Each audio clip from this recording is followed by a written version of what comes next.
Okay, so I thought it was time to discuss fuel filters because a lot of people neglect this.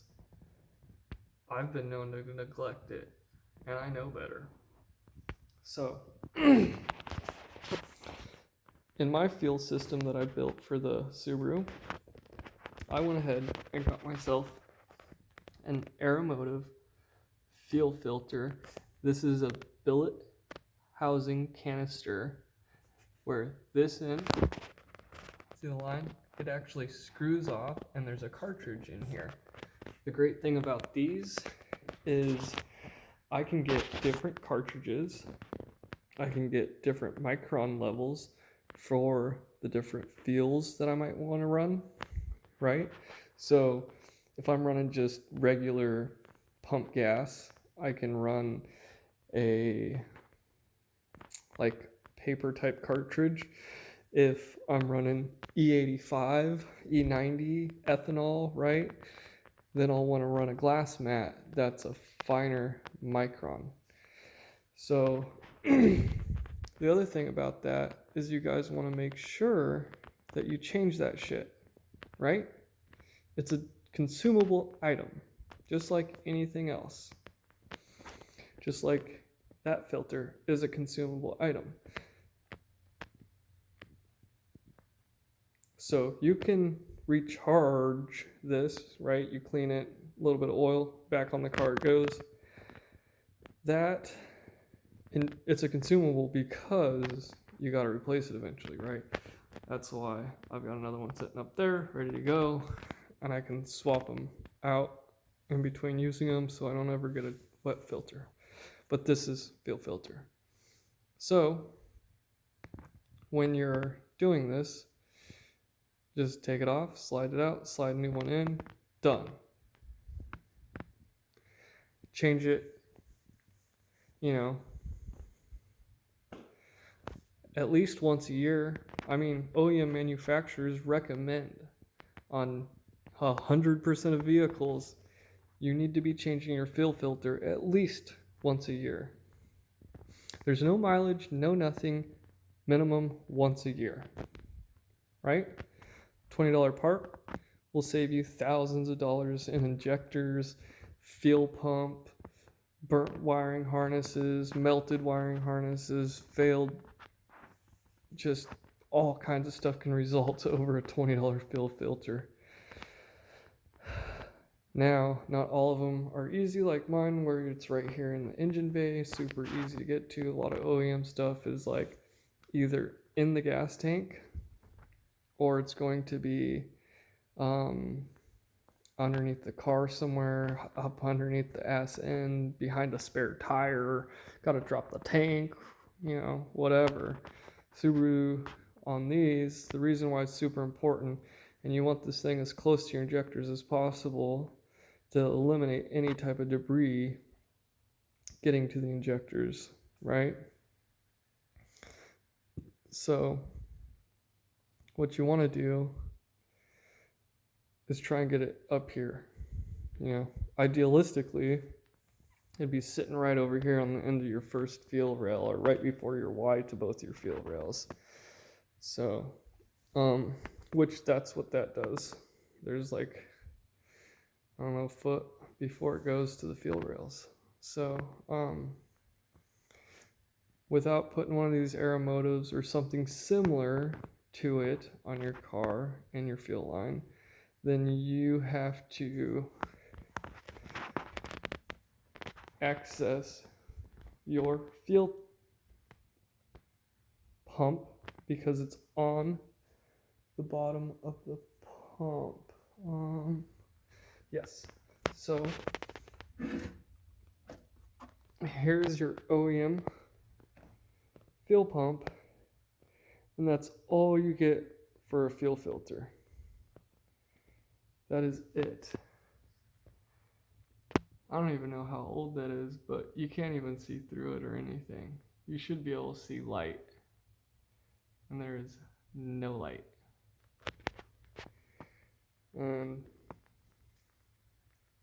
So that filter is hammered. I don't even know that you can replace this filter or if you just have to redo the whole thing. So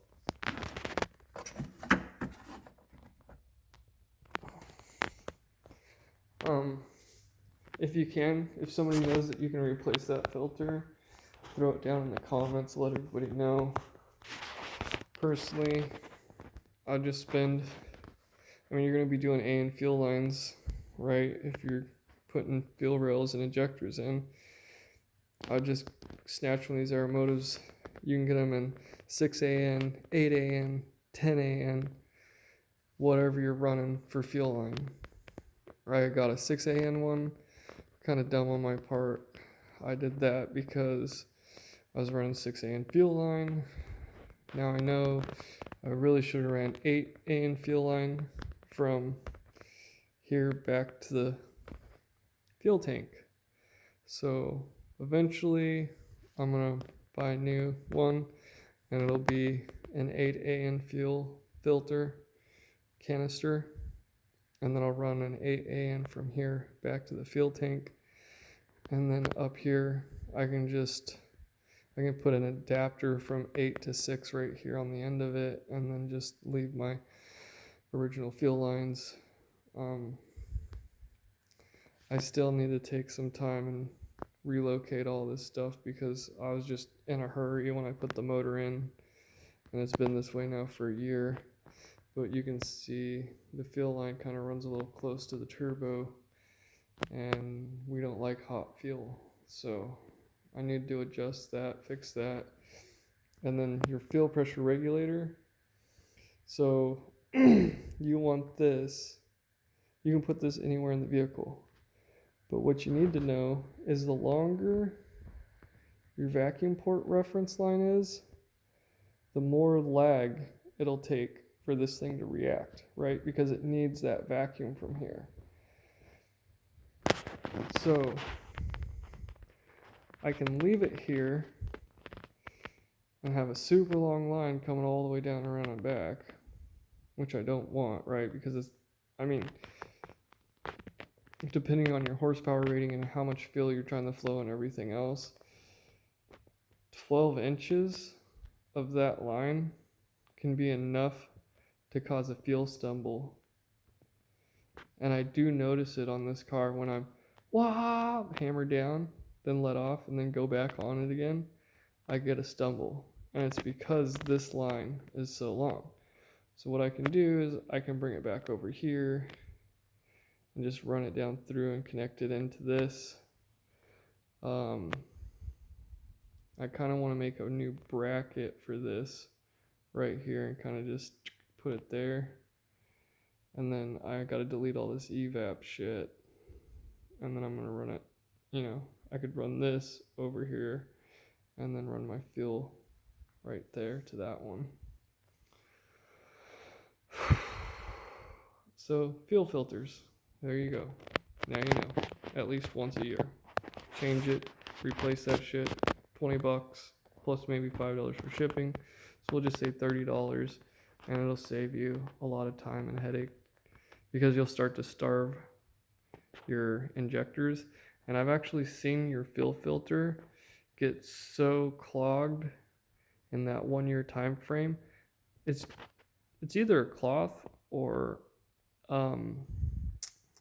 like a glass mat, and it'll literally squish in and then suck in like that, and it could just jam this whole orifice up and just get mashed in there, and then you're sucking no fuel, and then you destroy all your injectors as well as a fuel pump and everything else. You guys can get onto Aeromotive. That's an Aeromotive fuel pressure regulator, and they'll actually have pictures and stuff too. I'm pretty sure they do. I think they have pictures of clogged and failed fuel filters. So especially when you're running this fuel that we are in America where it's 10% ethanol, there's a lot of cross-contamination and just dirty fuel, right? Because in your gas pump stations, the top portion is your 92 octane, and then the middle portion is your 89, and then your 82, 83, whatever, is the bottom of that tank. So it's all coming from here, right? None of us should be running the regular gas down here in the bottom. That definitely will clog your shit quicker than you can imagine. We should be running up here, so we shouldn't have a problem. But what happens when the gas station tells you that they only have 92 octane? The hell does that mean? It's supposed to all be coming out of the same place, right? At least that's how they used to do it. So, anyways, fuel filters, check them, swap them. They're cheap enough not to do it. It's dumb.